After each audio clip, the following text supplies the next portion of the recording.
Samantala, abot sa mahigit 70,000 debotong inaasahang magtutungo sa tinaguriang banal na bundok na Mount Arayat. Balikan natin si Love na kasamang ilan sa mga namamanata doon. Love!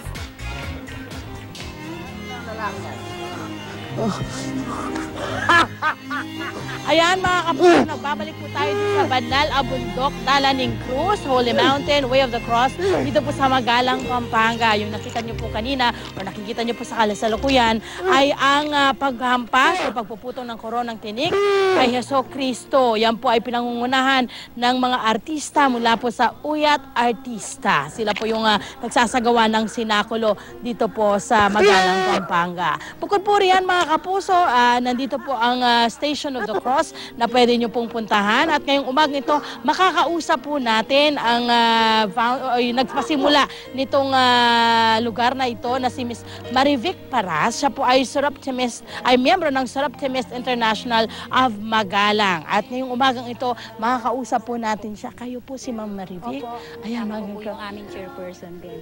Oo. Okay. So dalawa ho kayo. Okay po, ma'am. Magtatanong lang ho kami sa inyo, ano yung mga paalala nyo po sa mga pilgrims na gustong magpunta rito sa lugar? Una-una po siguro, i-try na i-maintain po yung solemnity ng place. Tapos po, irespeto po yung mga reminders na nakalagay po dun sa along the trail po. Ma'am, gaano po kahirap yung gagawin ng ating mga pilgrims? Kasi ang alam ko, pagkakaalam ko, parang paakyat ho ito. Ano yung kailangan nila paganda? Kailangan ba nila magdala ng water? Kailangan ba maging ready sila? Yung isa init ng araw kaya? Yung gano'n, ma'am? Yes, kasi 1.6 kilometers ito paakyat. 1 to 6 sementado pa, pero after that bato-bato po.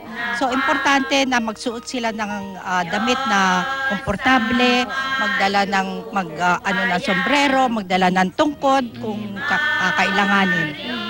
At saka May ho ba silang babayaran?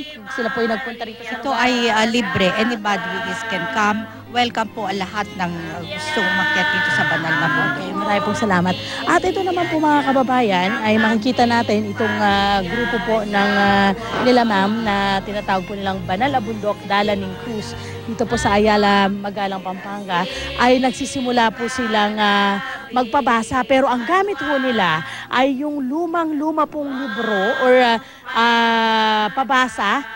Nasulat po itong kamay at sa salita po ng Pampanga. Ito raw po ngayon ay pinakopya na nila sa maraming libro para gamitin ng iba't ibang chapel dito po sa Magalang, Pampanga.